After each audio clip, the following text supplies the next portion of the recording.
Third semester DSC 1 and 2 sociology যাদের রয়েছে সেই সকল ছাত্রছাত্রীদের উদ্দেশ্যে বলছি যে গত যে ক্লাসটা নিয়েছিলাম সেই ক্লাসে তোমাদের যে বিষয়বস্তু ছিল আলোচনার, যে বিবাহ কাকে বলে এবং বিবাহের ফাংশনগুলো কি কি, তো তোমাদের হয়েছে, তোমরা মানে শুনেছো অবশ্যই এই বিষয়টি, এবং ভিডিও লেকচারটি অবশ্যই তোমরা ফলো করেছো আশা করছি।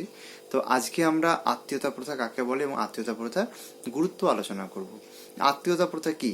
আত্মীয়তা প্রথার ইংরেজি প্রতিশব্দ হচ্ছে, আত্মীয়তার ইংরেজি প্রতিশব্দ হচ্ছে কিনশিপ। কিন কিন এই ইংরেজি শব্দটির সঠিক বাংলা শব্দ কিন্তু এখনো পাওয়ার ব্যাপারে খুব অসুবিধা রয়েছে।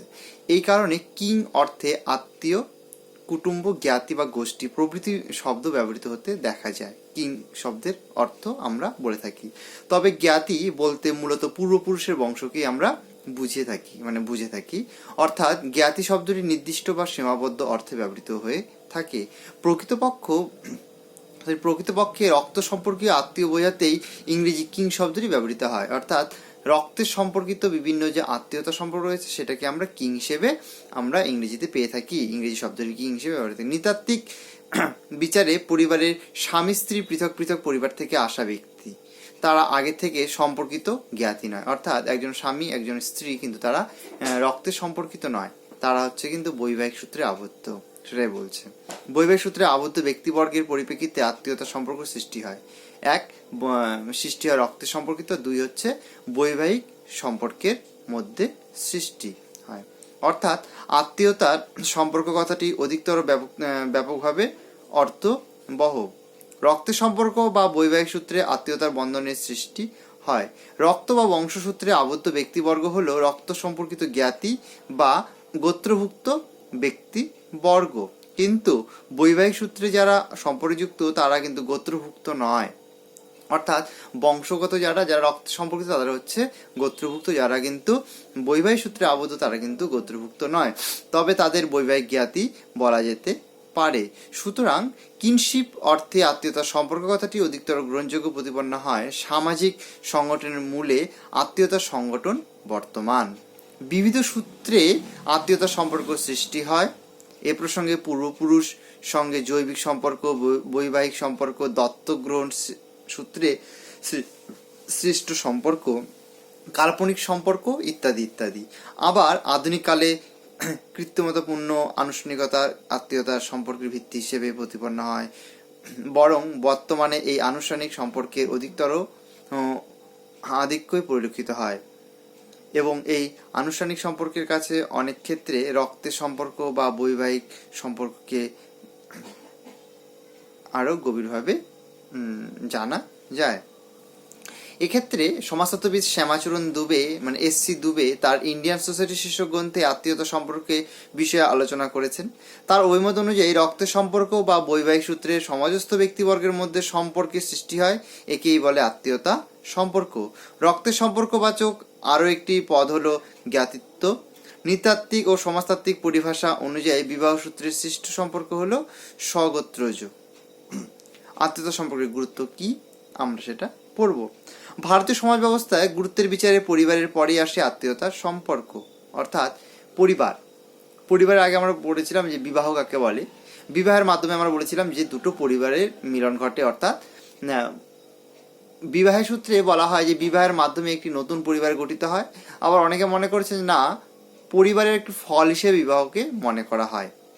তো এই যে পরিবারের পরেই কিন্তু চলে আসে আত্মীয়তা সম্পর্ক। হিন্দুদের সামাজিক আচার অনুষ্ঠান, রীতিনীতি এবং প্রাত্যহিক জীবনধারা আত্মীয়তা সম্পর্কের ভূমিকাগত গুরুত্ব এক কথায় অনস্বীকার্য। আপদে বিপদে তো বটেই, দৈনন্দিন জীবনের সাধারণ বিষয়াদিতেও মানুষ আত্মীয় পরিজনের কাছে যায়। এই জ্ঞাতি গোষ্ঠী 5-6টি পরিবারের একটি ছোট্ট গোষ্ঠী হতে পারে, আবার 30-32টি পরিবারের বড় গোষ্ঠীও হতে পারে। পরিবারের পরে গুরুত্বপূর্ণ আত্মীয়তা সম্পর্ক বা জ্ঞাতির সম্পর্ক বলতে বংশ বা গোত্রকে বোঝায়। এবার এর গুরুত্বটা কি রয়েছে? এক, সমাজ কাঠামোর মূল বিষয় হচ্ছে এই আত্মীয়তা সম্পর্ক। ভারতীয় সমাজ কাঠামোর অন্যতম মূল বিষয় হলো আত্মীয়তা সম্পর্ক। সাবেক সমাজ কাঠামোর মতো আধুনিক কালের সমাজ কাঠামো সম্পর্ক এই কথা বিশেষভাবে প্রযোজ্য। সমাজস্থ ব্যক্তিবর্গের মধ্যে পারস্পরিক দায় দায়িত্ব ও দেনা পাওনা বিষয়টি আত্মীয়তা সম্পর্কের উপর নির্ভরশীল। এই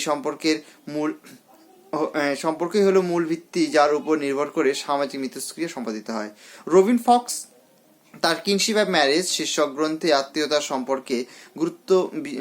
সম্পর্কে বিস্তারিত আলোচনা করেছে। তার অভিমত অনুযায়ী নৃতত্ত্বের কাছে আত্মীয়তা সম্পর্কের গুরুত্ব অত্যন্ত বেশি। এই গুরুত্ব দর্শনশাস্ত্রের কাছে যুক্তিবিদ্যার গুরুত্বের মতো এবং শিল্পকলার কাছে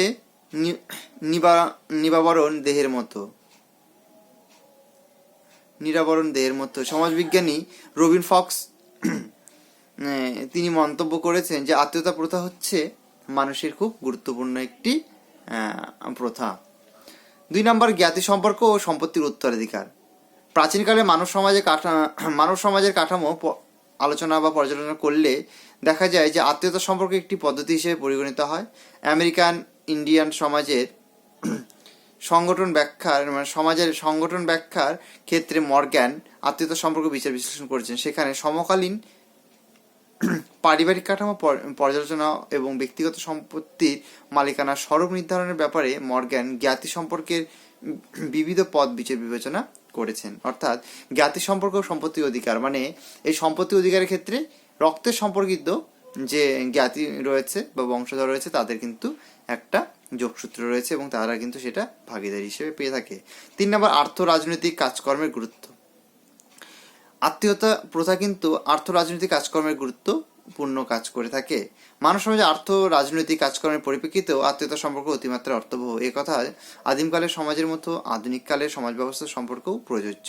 প্রাচীনকালে আদিম সমাজে মানুষ এক সময় বহিঃগোত্র বিবাহ ব্যবস্থা অনুসরণ করতে আরম্ভ করে। এই সময় বিবাহের পাত্রপাত্রী বাছাই করার ব্যাপারে কতগুলি বিষয়ের উপর গুরুত্ব আরোপ করা হতো। এই সমস্ত বিষয়ের মধ্যে উল্লেখযোগ্য ছিল জীবজন্তু শিকার অনুকূল অঞ্চল, বনভূমি, জলাশয় ইত্যাদি ইত্যাদি। কারণ বৈবাহিক সম্পর্কের সূত্রে সংশ্লিষ্ট অঞ্চলে স্থায়ীভাবে স্থানান্তর ও বসতি স্থাপন সম্ভব হতো। এইভাবে আত্মীয়তা সম্পর্ক আর্থ রাজনৈতিক কাজকর্মের পরিপ্রেক্ষিতে গুরুত্বপূর্ণ বলে প্রতিপন্ন হয়। 4 নম্বর পয়েন্ট, সমাজ কাঠামো বিশ্লেষণের ক্ষেত্রে গুরুত্ব আরোপ করে। রক্ত সম্পর্ক, বিবাহ, দত্তক গ্রহণ অথবা আনুষঙ্গিক কাল্পনিক কারণে সমাজস্থ ব্যক্তিবর্গের মধ্যে আত্মীয়তা সম্পর্ক সৃষ্টি হয়। আত্মীয়তা সম্পর্কে আবদ্ধ ব্যক্তিবর্গে একে অপরের কাছে মানুষ বা আপনজন বলে মনে করা হয়। পরিবার হলো মানব সমাজের এক ক্ষুদ্রাকৃতির সামাজিক সংগঠন। ছোট্ট এক সামাজিক সংগঠনের সম্পর্কে সমভাবে অবহিত হতে গেলে জ্ঞাতি সম্পর্ক ব্যাখ্যা বিশ্লেষণ করা অতি প্রয়োজন বলে মনে করা হয়। সমাজ কাঠামোর মূলে রয়েছে ব্যক্তিবর্গের পারস্পরিক সম্পর্ক। আত্মীয়তা সম্পর্কের ভিত্তিতেই এক পারস্পরিক সম্পর্কের পরিকাঠামো গড়ে ওঠে। এই কারণে অনেক ক্ষেত্রে সমাজ কাঠামো বলতে সমাজস্থ ব্যক্তিবর্গের মধ্যে ব্যক্তির সম্পর্ককে বলা হয়ে থাকে। তাই বলা যায় যে কোনো সমাজের কাঠামো সম্পর্কে সম্যক ধারণা লাভের জন্য আত্মীয়তা সম্পর্ক বিষয়ে অর্জিত জ্ঞান বিশেষভাবে সাহায্য প্রদান করে থাকে। 5 নম্বর, জ্ঞাতি সম্পর্ক ও জাতীয়তা বোধ। প্রাচীনকালে আদিম জনগোষ্ঠীর মধ্যেও জ্ঞাতি সম্পর্কে বন্ধন সম্পর্কিত চেতনা ছিল। এই চেতনা আদিম জনসম্প্রদায়কে গোষ্ঠী চেতনা উদ্বুদ্ধ করত। তারা নিজেদের জাতিগোষ্ঠীর স্বার্থ সংরক্ষণে সতত সক্রিয় ছিল।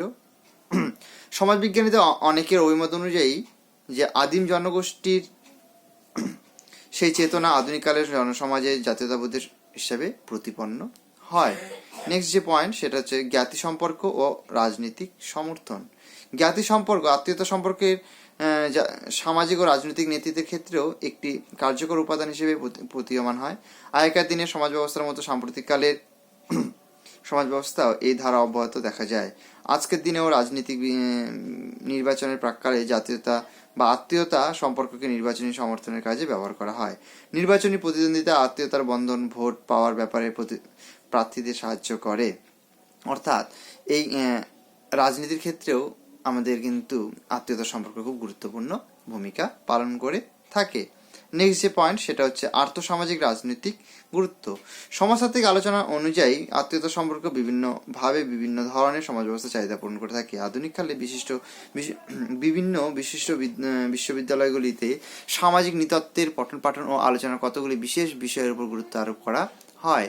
এই বিষয়গুলি হলো বৈবাহিক সম্পর্ক ও সামাজিক কাঠামো, আত্মীয়তা সম্পর্ক, সামাজিক শ্রেণীবিন্যাস, আত্মীয়তা সম্পর্ক ও রাজনৈতিক কাঠামো, আত্মীয়তা সম্পর্ক ও প্রযুক্তিগত মান প্রভৃতি প্রভৃতি ইত্যাদি। সুতরাং আত্মীয়তা সম্পর্কের পুরো পর্যালোচনা সামাজিক, অর্থনৈতিক ও রাজনৈতিক গুরুত্ব বিতর্কে অনেক ঊর্ধ্বে রয়েছে।